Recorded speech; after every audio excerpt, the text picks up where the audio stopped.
po sa naatake. Supal foul, si Wilmer Ong. And Valdavid completes the steal.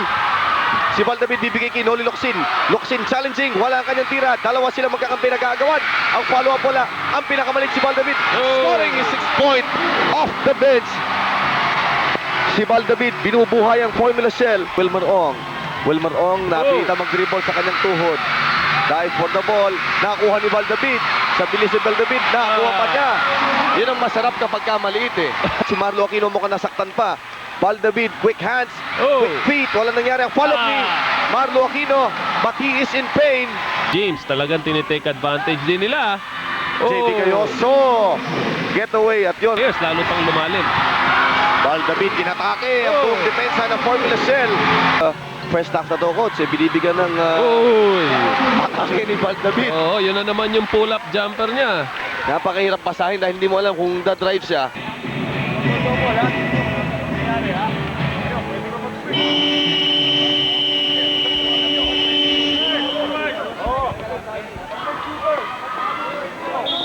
Ayan po ang score sa pagsisimula ng ating second quarter. 28 para sa Shell, Ginebra 22. Ang naging problema yata ng Ginebra doon eh, mas score nga sila pero mas nai-scorean sila nung kalaban. Yung transition defense nila, nakita natin si Benji Paras na napakalaki nang gagaling from one end to another. Siya pa rin ang tumatapos, nagpi-finish ng mga kanilang fast break points. Kaya ito, napabilis ang angat ng Shell. Naging 6 points agad. Kanina, dikitan pa laban. Pero nakita natin the importance of the transition play. It can win a game for you very quickly or you can lose a game very quickly because of the transition game. Sariwa, dalawang gwardiya sa magkabilang kupunan. Valdavid at saka si Romel Santos nagbabantayan. Kapwa rookie po. Si Noli Locsin pinagpahinga na rin. Ipinasok si Wilmer Ong. Yan po mga changes na nakita natin. And towards the end, ipinasok na rin si Jolly Escobar para kay Terry Saldana. Dumukot sa ilalim si Henry James. Or rather for Victor Pablo.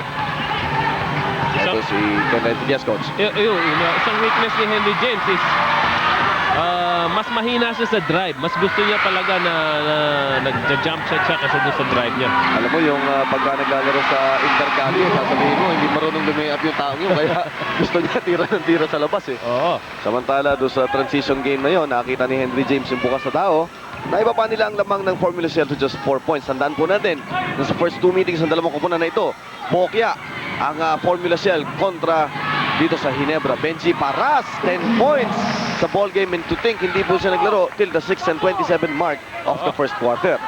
So nakaganda pa sa kanya yung pagkakapahinga sandali niya dun sa bench. Hindi siya nag-start. Medyo parang gumanda ang timpla ng katawan ni Benji. Eto si Marlo Aquino will be playing baka without relief in this ball game. Forced wide jump ball by Benji Paras.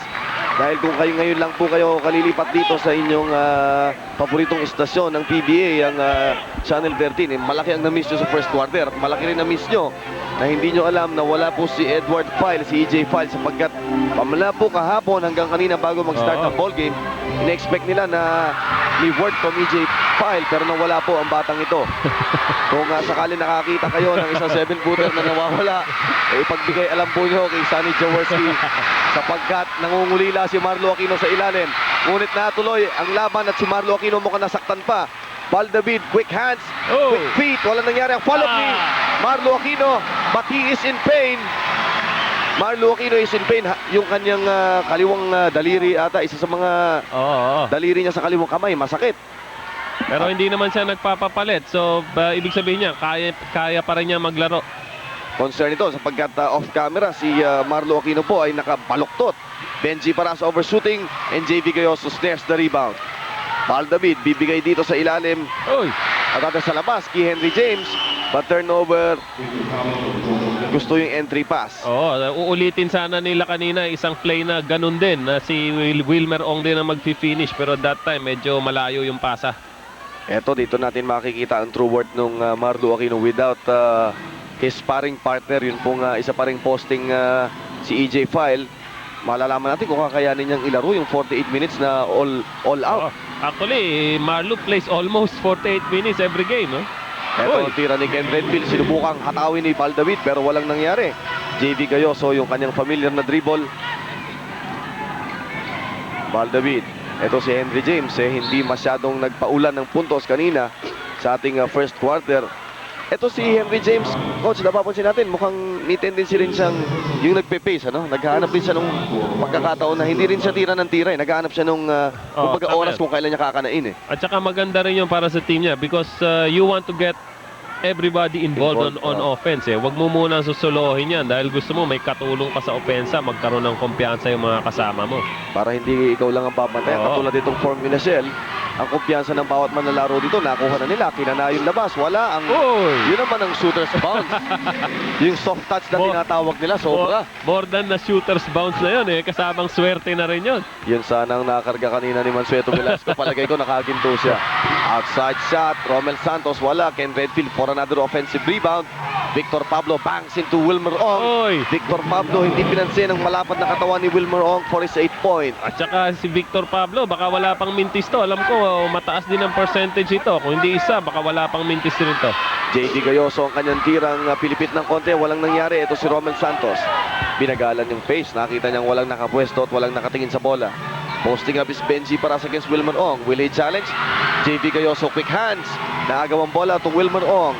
Wilmer Ong napita mag-dribble sa kanyang tuhod. Dive for the ball. Nakuha ni Valdavid. Sa bilis ni Valdavid, nakuha pa niya.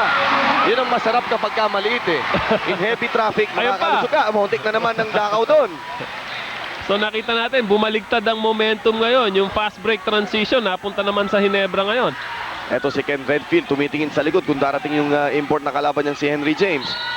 Posting up is Victor Pablo. Itong matchup na to, Oo.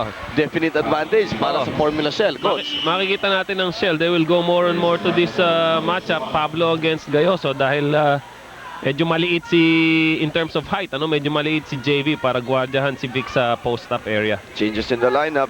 Terry Saldana pinasok ulit for Jolly Escobar. Etong si Coach Chito Narvasa shuffling his men. Oo, eto na yung play na inaabangan natin. May double team. Ayun ang ginawa nilang adjustment. Ang Oo. pagdo-double, ang help defense. Romel Santos floating shot, wala.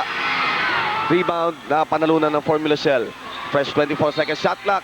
Ang atake, another foul on JV Gayoso. Si Gayoso makakadampot ng kanyang ikatlong foul sa ating 7:44 mark of the second quarter. Nagtatapat po ang Formula Shell at saka ang kupunan ng Hinebra ng mga Formula Shell ng 4 sa halftime mamaya. Eto, magkakaroon kami ng pagkakataon ni Coach Yeng. Tatanggalin mo ni Coach yung kanyang pagiging broadcaster at magiging coach siya uli. O coach pa nga ba? Yun ang pag-uusapan natin sa halftime mamaya dahil marami pong kuro-kuro kaming naririnig dyan kung saan-saan. Na si Coach Yeng daw ay wala ng trabaho at magpo-full-time broadcaster na lang. Malalaman sa halftime mamaya yan. Victor Pablo, ang ganda ng kanyang getaway. And Romel Santos trying to pull Valdavid ay tatawagan ng isang foul. Oh, maganda sana yung diskarte ni Vic na yon. Hindi lang pumasok yung basket. Pero we know, kanina pa, na they're going to that matchup of Gayoso against Vic Pablo. The adjustment of Ginebra is a double team from Valdavid. Dun sa pwesto ni Valdavid nang gagaling ang double team. Coach, ito, susubukan ng Hinebrang mabuhay without Marlo Aquino for at least 2-3 minutes. Montik na mag-travel. Oy, Traveling yun. travel talaga. Tumigil yung paa niya. Gusto niyang ipasa. Tumigil pa nga siya ulit. Napahakbang siya. Na ang tawag natin doon, naghahaman. Gusto mo nang ipasa. Nagdalawang isip ka pa. Dalawang isip. 34-30 para sa Formula Shell. Ito, nakita natin inilabas si Marlo at si Marlo pumasok sa dugout. Baka yung sinasabi mo kaninang injury niya. Ang layup na yan ni Ken Redfield. Inatake ang depensa na naman ng Hinebra. Makikita natin, Redfield against the defense of James. Talagang tinitake advantage din nila. JD Gayoso. Getaway at yun. Talagang yun ang butas ng Formula Shell na palagay ko nakikita na ni Perry Ronquillo at saka ni Chito Narvasa to sa kanilang upuan. Oo. Nadadalas ngayon ang mga isolations. Ito yung double team. Ito naman yung mabagal na reaction. Buti na lang wala at nakaligtas si James ng isang tulak. Uy. Gayoso nabitawan ng bola, nag-dribble at yung mga turnover na gano'n ang problema. Oo. Hindi malaman ni JV kung kukunin niya ang bola, dadamputin, i-dribble o tatakbo siya. Yun din, nagdadalawang isip din.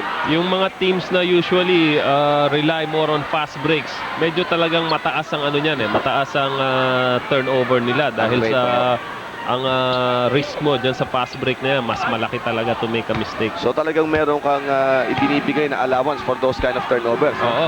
Uy. Samantala, Wilmer Ong, excellent anticipation of a post play kay Benji Paras. Hindi nga lang natuloy ng Ginebra yung kanilang atake sana. Baldavid giving up that foul against Romel Santos. Some changes in the line. Papasok si Peter Naron para paltan si Romel Santos. Ito, interesting ito.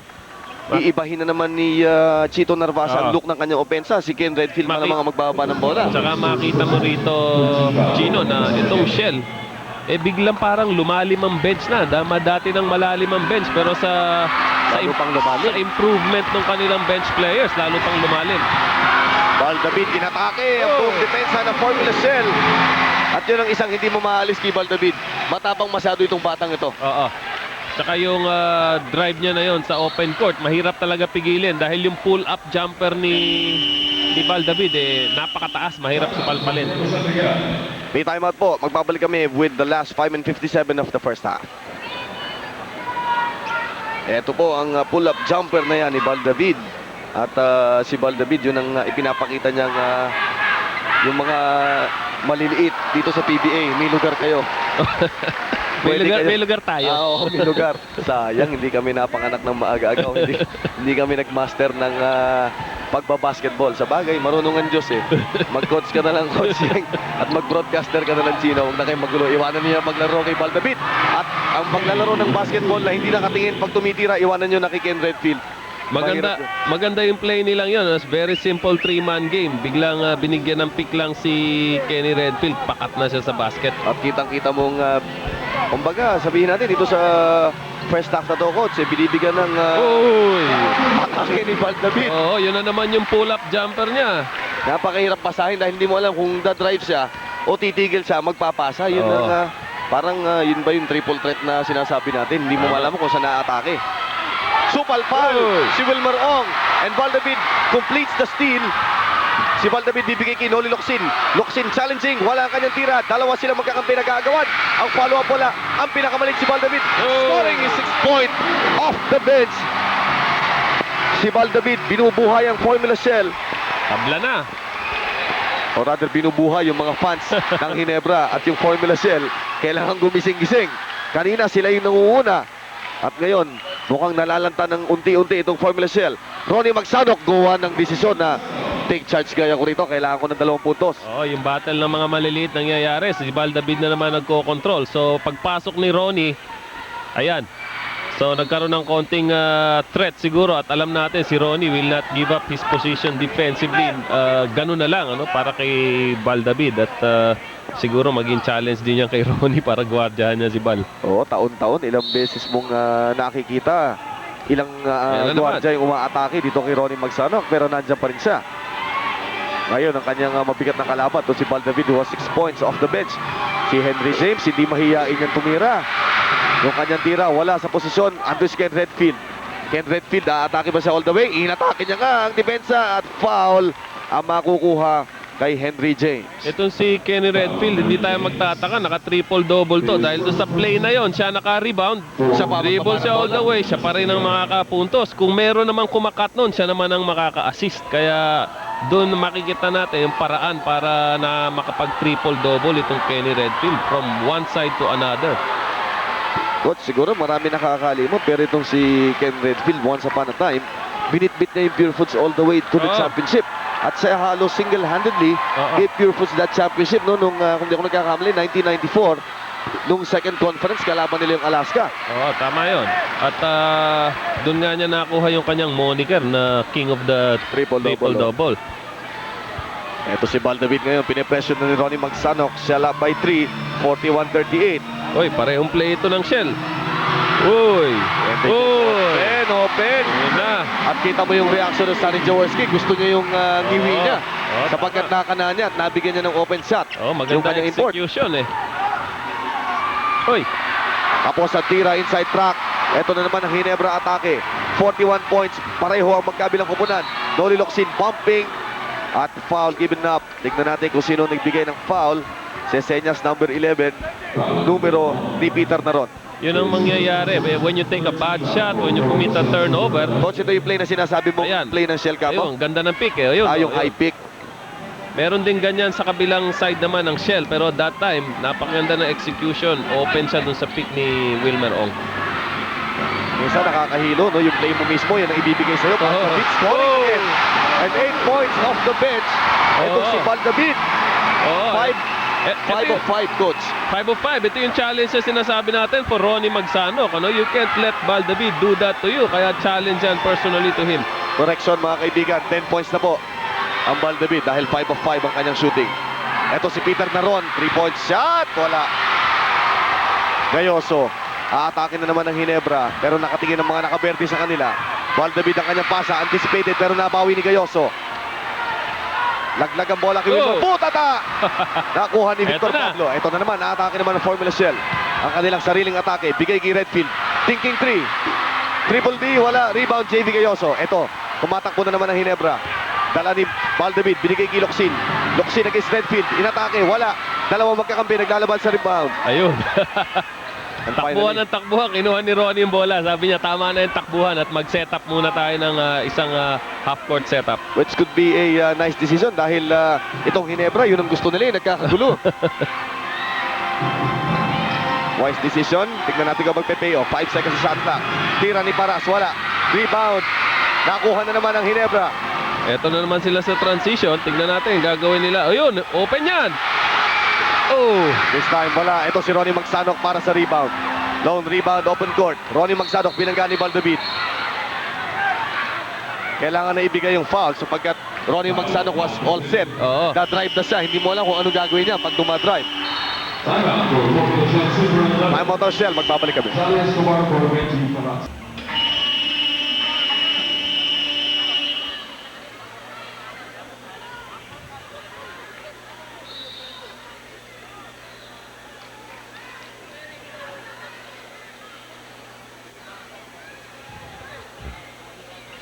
Merong isang magaling coach sa mag-perform, yung anak ni Elizabeth Ramsey.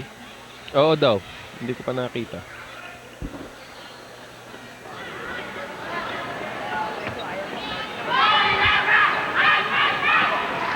Mga kaibigan, ang pangalan na to naging synonymous sa pangalan ni Coach Yeng. Lalo na pagka pinag-uusapan yung team ng Mobiline. And up next, sa ating halftime, pag-uusapan po namin ni Coach Yeng ang talagang katayuan niya. Sino pa talaga ang coach ng Mobiline? Malalaman po nyo sa halftime. At balik tayo sa laban naman po ng dalawa, ang kupunan ng Ginebra. Ito si Victor Pablo from the outside. Wala, rebound. Ayun, foul na yun. Kita na yung tukod. Oo, si Wilmer Ong doon. Pero coach, kung ikaw si Sonny Jaworski, matutuwa ka. Without Marlo Aquino, striking distance ako. At saka yung sinasabi natin kanina, Marlo Aquino without EJ File, maaring ma-overstress siya dun sa playing time niya. Pero ngayon, nakapagpahinga siya sa bench at magandang trabaho ginagawa ni Wilmer Ong. Yan si Marlo. Si Marlo. At ang ganda pa nito, ma-extend pa niya ng konti yung kanyang pahinga. Pero expect nyo na pagpasok ng second half, baka walang pahingahan. Kaya ang dilan to, baka umabot hanggang bewang sa pagod. Lalo na sa Si pinapakita Wilmer Ong. nitong Formula Shell. At saka ang pace ng larong to, talagang takbuhan ng takbuhan to. Hindi tayo magtataka dahil itong San Miguel, Ginebra San Miguel is number 1 fast break team. Ito namang Shell, number 2 fast break team. Kaya talagang magsasawa tayo sa fast break sa larong to. Ito, si Baldabid, posting up. Henry James against Victor Pablo. Ayun ang master na master niya. Oo, yun ang Makukupitin experience. ka sa ere, no? Experience, yun ang sinasabi natin na gulang. Oo, ang galing ng sabi mo nga, pag naglalaro ka sa kalye, nakagalit ako nitong mga pagkita.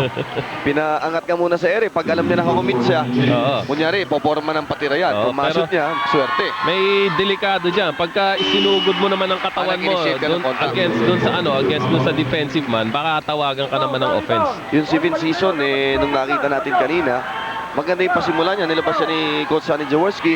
Mukhang inireserva rin para sa second half. No? Oo, at saka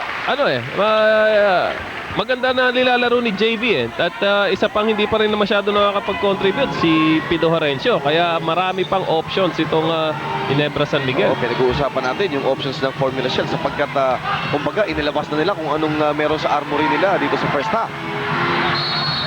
Samantala, Merong nangitlog sa ilalim. De La Shell, 32, Jolly Escobar. 3-second violation. Ayun, pinasok na ni Coach Sunny Jaworski si Marlo Aquino. Oo, at 1 minute and 5 seconds. Gusto mo pa rin umatake, ano? well, dalawang puntos lang ang lamang niya. Ito, yung mga performance ni Valdavid. Tenong Ginebras last 15 points. So, wala ka nang masasabi sa ganyang performance. Ito si Valdavid, masasabi nating Cinderella story. Dahil isa, nirecruit siya sa PBA nung last year ba o the other year. Last Hindi year siya lang. nakakuha ng spot. Pero ngayon, nasa Ginebra siya, bigla siya naging lead guard. Oo. Pero dito, leading the way, si Ronnie Magsanok, bibigay kay Peter na ron. Naku, napakasarap na tira, walang nagpapantay. Parang Top lang laban. Andali, napakasimple nung layup na yun. Made possible by Ronnie Magsanok setup. Ito, ang Ginebra, 17 seconds sa shot clock. Umatake si Henry James. At paghingi ng contact si Henry James, master ang kanyang degree dyan. At saka si Henry James, mahalata natin na may mix up niya na yung laro niya. Dati, tira lang ng tira sa labas to. Pero ngayon, linalagyan niya ng konting drive dito, konting penetration. Kaya kung dumidepensa ka, mas malilito ka ngayon sa ginagawa ni Henry James. Yan po, si Henry James, ang kanyang kamay. Ayun ang sinasabi natin, namimili ito ng oras kung kailan siya aatake. Oo. 3-point play completed. Si Henry James, a total of 14 points dito sa ating first half. 48-45. Obviously, Shell wants the last shot. Ito, last say gusto nila dahil foul sila ng 3 puntos. Oh, at saka ano na to, isolation play na to for Kenny Redfield. Ito na. 6 seconds to go. 5 seconds. Peter na ron. Triple D. Wala. JB Gayoso rebound. Magtatapos ang ating first half sa baton ni Valdavid. So pagtatapos ng 24 na minuto ng bakbakan, 48-45 para sa kupunan ng Ginebra. At sa ating halftime, pag-uusapan namin ni Coach Yeng yung kanyang buhay. Hindi po yung broadcaster na Yeng Yao makakasama natin. Yung coach po na Yeng Yao o kung coach pa nga siya. Yun po ang ating pag-uusapan sa ating halftime.